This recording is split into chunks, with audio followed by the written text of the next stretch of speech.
পানার মতো ভেসে আসে নাই, এদেশে ইসলাম কচুরি পানার মতো ভেসে আসে নাই। এদেশে ইসলাম রক্তের বিনিময়, যুদ্ধ জিহাদের বিনিময় শাহজালাল শাহ আমানত দিয়ে গেছে। যতদিন আজাদ মসজিদ মিনার মাদ্রাসা আলেম উলামা থাকবে। কবি বলছেন, जो आसी को करने में अपने छुपा है, जो दुश्मन को भी जख्म खाकर दुआ दे, उसी क्या नाम देगा जमाना, वो रहमत नहीं है तो फिर और क्या है। কবি বলছে, যিনি পাপিষ্ঠদেরকে নিজের চাদরে আশ্রয় দিয়েছে, সুবহানাল্লাহ পড়বেন না? আর আপনি আপনার পাশের দোকানদারে পারেন না মাইরা ফেলান, আপনার বেচা কম হয় দিকে। কথা বলেন ঠিক কিনা? আপনি নির্বাচনে ফেল করার সম্ভাবনা আছে, এই জন্য সন্ত্রাসী দিয়ে আপনার নিকটতম প্রতিদ্বন্দ্বীকে মেরে ফেলতেছেন। কথা বলেন ঠিক কিনা? আর রাসূল তার শত্রুকে কম্বলের নিচে আশ্রয় দিয়েছে। যে দুশ্মন কবি জখম খাকার দোয়া দে, যারা এই নবীকে পাথর মেরে রক্তাক্ত করেছে, আল্লাহ রাসূল বদদোয়া না দিয়া তাদের জন্য দোয়া দিয়েছেন। সুবহানাল্লাহ। ও দুনিয়া, রহমত তাকে বলবা না, কারে বলবা একটু বলো। রহমত তিনি নয়, রহমত কে? আজকে তারপরও কেন আমরা আজকে নির্যাতিত নিষ্পেষিত, আমার বুঝে আসে না। কেন আজকে মুসলমানকে সন্ত্রাস বলবে, আলেমকে জেলে দিন, আমার বুঝে আসে না। এদেশের আলেম কচুরি পানার মতো ভেসে আসে নাই, এদেশে ইসলাম কচুরি পানার মতো ভেসে আসে নাই।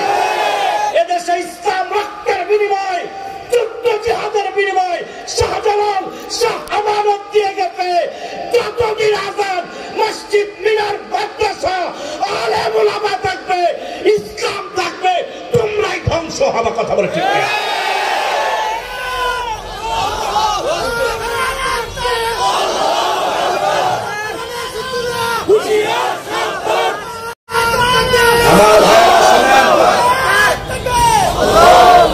আল্লাহর নামে শপথ করে বলছি, আমরা কারো বিরুদ্ধে নই। আমরা ক্ষমতা দখল করতেও চাই না, কিন্তু আমরা একটু শান্তিতে অন্ততপক্ষে দিন ধর্ম করতে চাই। যদি তাতেও বাধা দেওয়া হয়, পিঠ যদি দেয়ালে থেকে যায়, বাঁচতে যা করা লাগে তাই হবে। আমরা শান্তির ধর্ম ইসলাম, মানবতার ধর্ম ইসলাম, সাম্যের ধর্ম ইসলাম, সামাজিকতার ধর্ম ইসলাম। অন্যায় অবিচারের বিরুদ্ধে বলিষ্ঠ কণ্ঠস্বরের নাম হচ্ছে ইসলাম। কথা বলে ঠিক কিনা? জুলুমকে ধুমড়ে মুছড়ে দাও, জাহিলিয়াতকে ধুমড়ে মুছড়ে দাও, অবিচারকে ধুমড়ে মুছড়ে দাও। ইসলাম এসেছে সাম্য শান্তি প্রতিষ্ঠা করতে। ইসলাম জুলুমকে বলেছে, অন্যায়কে বলেছে ছাড় দেওয়া হবে না। যারা নাকি সত্যের পক্ষে সত্য বলবে, ইনসাফ ন্যায়ের কথা বলবে, সে যদি ছোট্ট হয় তার কথা ইসলাম প্রাধান্য দিয়েছে। কথা বলে ঠিক? এজন্য আমি বলি, ইসলাম হচ্ছে সাম্য, শান্তি, মানবিক, মানবতার ধর্ম। সুবহানাল্লাহ বলবেন? আমার ভাইরা, বলছি না রাসূল কারীম সাল্লাল্লাহু আলাইহি ওয়াসাল্লামের ইনসাফটা কি? সুবহানাল্লাহ বলেন একবার। লম্বা ঘটনা আমি শুধু একটু বলতে চাই। রাসূল ছোট্টবেলা থেকেই আদর্শবান। সুবহানাল্লাহ বলবেন না? আর আপনি ছোটবেলা কতজনকে কত ক্ষতি করছেন। আল্লাহর নবীজি ঘরের ভিতরে শুয়ে আছেন, তার দাদা বলছেন তেমন কোনো টাকা পয়সা দিতে পারবো না, যদি কারো দয়া হয় তাহলে নিয়ে যেতে পারো। হযরতে হালিমাতুস সাদিয়া বললেন, আমার উত্তরা দুর্বল থাকার কারণে সকলের পিছে পড়ে গিয়ে শেষে এসেছি, খালি হাতে ফিরে যাওয়ার চাইতে কিছু নিয়ে যাওয়া ভালো। হযরতে হালিমাতুস সাদিয়া যখন ওই ঘরের ভিতরে ঢুকলেন, যেই ঘরের ভিতরে আমার তোমার কলিজার নবী, হযরতে হালিমাতুস সাদিয়া বলেন, চেহারাটা দেখার সঙ্গে সঙ্গে কলিজা ঠান্ডা হয়ে গেছে। আমি দেখলাম যেন পূর্ণিমার চাঁদ ওই ঘরের ভিতরে। সুবহানাল্লাহ। নিয়ে গেল, যখনই উঠতেছে হযরত হালিমা সাদিয়া বলেন, আমার উট তার গতি বেড়ে গেছে। সুবহানাল্লাহ। সবার সামনে চলে গেছে। সুবহানাল্লাহ। লোকেরা বলে, ব্যাপার কি? তোমার কি সেই উট যে উট নিয়ে প্রথম আমাদের সাথে এসেছিল, পিছনে করে গেছিল? বলে, হ্যাঁ। আমার ভাইরা, হযরত হালিমা সাদিয়া বলেন, আমার দুগ্ধ দানকারী পশুগুরু স্তনের মধ্যে দুধে ভরপুর হয়ে গেছে। সুবহানাল্লাহ। আমি আসলে যে কথাটা বলতে এই জায়গা পর্যন্ত এসেছি, সেটা হচ্ছে শান্তির নবী, রহমতের নবী কেমন ন্যায় এবং ইনসাফপূর্ণ ছিলেন। তিনি যে স্তনের দুগ্ধ পান করতেন, এইটা ছাড়া তার আরেকজন যে অন্য স্তন পান করতেন, ওটা ধর্মে দূরের কথা চেয়েও দেখে নেয়। সুবহানাল্লাহ। জবাবটা ভালো করে দিতে পারেন। এই আদর্শ যদি থাকে, তাহলে আপনি কি কাউকে মাইরা কারো ক্ষমতা দখল করবেন? জোরে বললেন না তো? আরো জোরে বলেন, করবেন?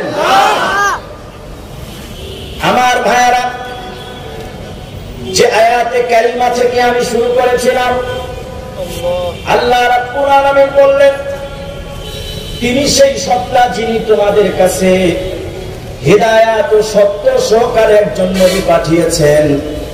তিনি সকল দিনের উপরে এই দিনকে পরিপূর্ণ করে দিবেন, বিজয় করে দিবেন।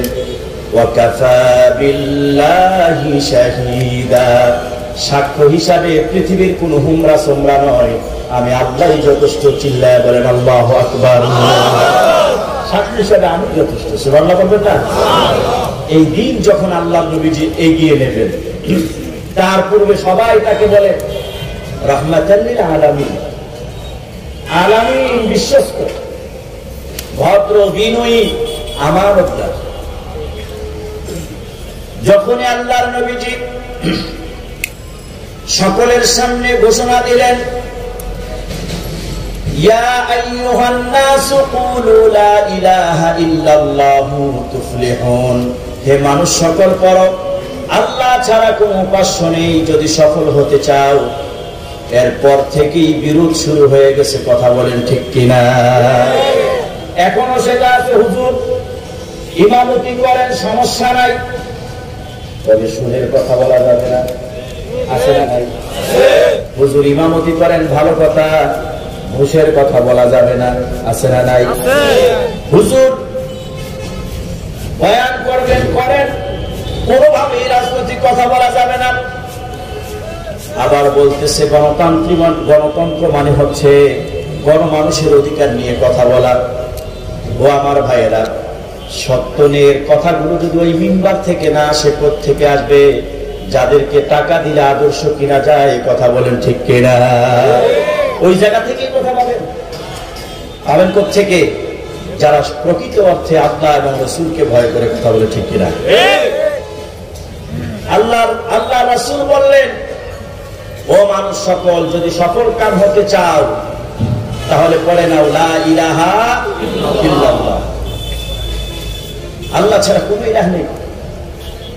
আর নবী মুহাম্মদ রাসূলুল্লাহ সাল্লাল্লাহু আলাইহি ওয়াসাল্লাম হচ্ছেন আখিরি জামানার পয়গম্বর।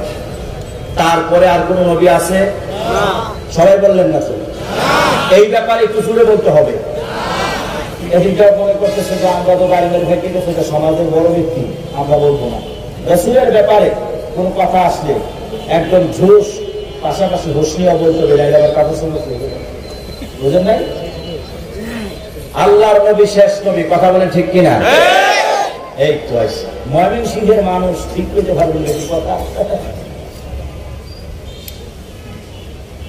কিন্তু আজ আমার নবীর নবুয়তের উপরেও আমাদের মতো দাড়ি টুপি পরে সুন্দর সুন্দর কথা বলে আঘাত করছে। কথা বলেন ঠিক কিনা?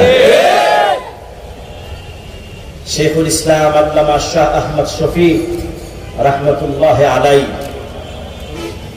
তার জীবনের একটি শেষ ইচ্ছা ছিল, এই দেশে যারা নবীর নবুয়তের উপরে আক্রমণ করেছে সেই কাদিয়ানীদের ব্যাপারে আন্দোলন করে তুলতে হবে। কিন্তু আজ আমরা নিজেরা নিজেদেরকে সেট করতে গিয়ে, আক্রমণ করতে গিয়ে, নিজেরা নিজেদের পজিশন ঠিক করতে গিয়ে, নিজেরা নিজেদেরকে নিয়ে যখন ব্যস্ত, ওই দিক দিয়ে কাদিয়ানী আর হিজবুত তাওহীদ তারা তাদের মিশনকে সামনের দিকে নিয়ে যাচ্ছে। কথা বলেন ঠিক কিনা? আর অসংখ্য সাধারণ মানুষের ঈমান, আকীদাকে তারা ধ্বংস করে দিচ্ছে। এই বিষয়গুলো নিয়ে যদি আমরা এরকম সিরাতুন নবীর কনফারেন্স, তাফসীর মাহফিলের কথা না বলি, এটা বড়ই জুলুম, অবিচার হয়ে যাবে বলে মনে করি। এজন্য আমাদেরকে ভাইরা সতর্ক অবস্থান রাখতে হবে। আর যাই হোক, নবীর নবুয়তের উপরে আঘাত আসলে আমরা চুপ থাকতে পারি না। সবাই বললেন না তো? আল্লাহু আকবার। প্রত্যেকটা নবী রাসূল যাকে আখেরি নবী হিসাবে ঘোষণা দিয়েছে, আজকে সেই নবীর নবুয়তের উপরে যারা আক্রমণ করেছে, আজকে তারা বিভিন্নভাবে জাতিকে বিভিন্নভাবে বুঝাতে চায়। প্রথমে বলল নবী, যখন জনগণ জাগ্রত হয়ে গেল বলল ছায়া নবী, এখন আবার বলতেছে ইমাম মাহদী। আসলে তারা আমাদেরকে সুন্দর সুরতে শয়তানের ধোঁকা দিয়ে ঈমানকে ধ্বংস করতে চাচ্ছে। এজন্য আমাদেরকে সতর্ক থাকতে হবে। কোনোভাবেই এই বিষয়ে কারো সাথে কোনোভাবে আপোষ করা হবে না। আজকে আমাদের সকলের ঈমানের দাবি হতে হবে। রাসূলকে ওরা নবী মানে বলে এখন, কিন্তু আখেরি নবী মানতে হবে এবং তাদেরকে তওবা করে ফিরে আসতে হবে। নবীর নবুয়ত নিয়ে যদি আবার এরকম ষড়যন্ত্র সামনের দিকে এগুতে থাকে, আমি সকল উলামা ইকরামকে বলবো, এদেশের কওমি উলামা ইকরামকে বলবো, সারা বাংলার মুসলমানদেরকে নিয়ে ঐক্যবদ্ধভাবে, শান্তিপূর্ণভাবে এদেশের সরকারকে জানাতে হবে নবীর পরে নবী নাই, সংসদে আইন চাই। কথা বলেন ঠিক কিনা? কারণ এদেশের মানুষ সব সহ্য করতে পারে।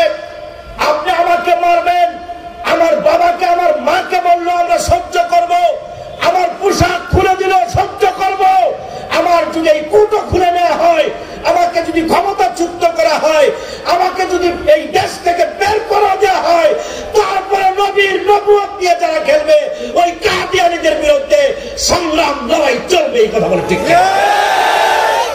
আজকে এই কথাগুলো উলামা ইকরাম ভুলে গেছি আমরা অনেকেই, এই বিষয়গুলো নিয়ে আলোচনা হয় না। এই জন্য একটু ফাঁক দিয়ে কথাটা বলে নিলাম। আমরা এলার থাকবো তো ইনশাআল্লাহ, শান্তিপূর্ণভাবে। আমাদের একটা দাবি রইল যে নবীর পরে নবী নাই, সংসদে। সবাই বলেন নবীর পরে নবী নাই। আল্লাহ তুমি আমাদেরকে শান্তিপূর্ণভাবে এই বিষয়ে ফয়সালা করার তৌফিক দিয়ে দাও। সতর্ক থাকবো তো ইনশাআল্লাহ। শুধু মজার মজার ঘটনা শুনলে হবে না, মাঝে মধ্যে সতর্ক বার্তাও নিতে হবে, ঈমান যেন চুরি না হয়ে যায়, হেফাজত করার জন্য। কথা বলেন ঠিক কিনা?